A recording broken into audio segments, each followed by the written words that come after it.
Hello all, this is Jenna, and I scared a murderer one day. I really terrified him. It was years before I understood what it was about me that scared him. And when I found out, it blew my mind and it really broke my heart. And I'm thinking of him, I'm going to call him Ted, that isn't really his name.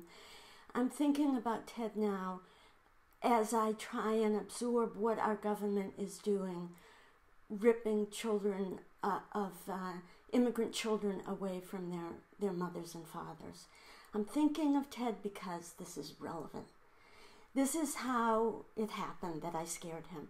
I volunteered for many years in a prison, and every year the inmates had an appreciation day for the volunteers and for everyone who went through the program, all the inmates who went through the various phases of this inner growth program.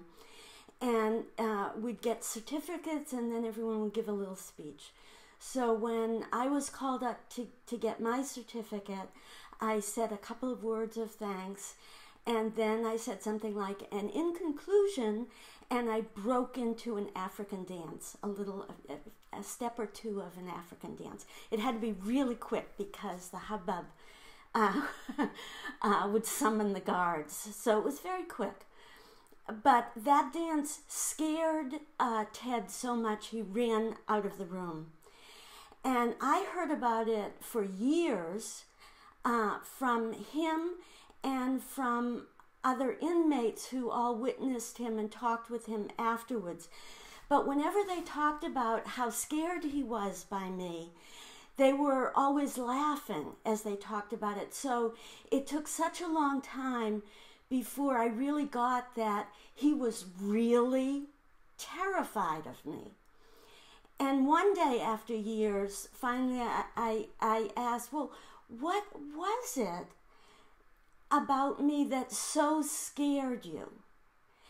And he said, and the other inmates chimed in with this, it was my energy.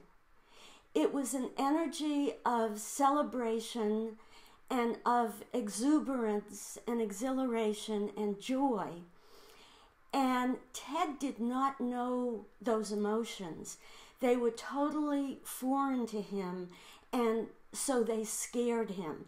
He had grown up where nothing was ever celebrated, not birthdays, not holidays, nothing. Where his parents put cigarettes out on his skin and did all kinds of horrible things to him. So he did not know the emotion of joy. And what was unfamiliar to him scared him. So this is just stunning to me. You know, I think, oh, everybody wants to be happy.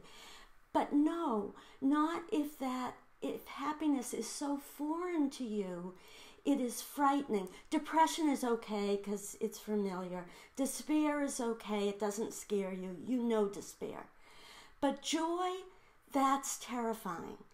And I'm feeling this now because of what we're doing to these children, ripping them away from their parents and sending them into situations where they are going to know despair and terror and fear and loneliness.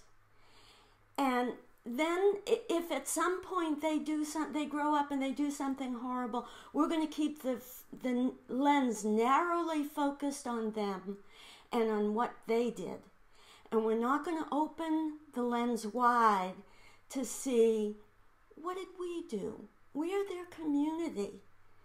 They are ours.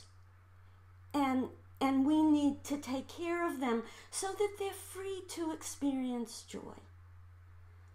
That's all for now.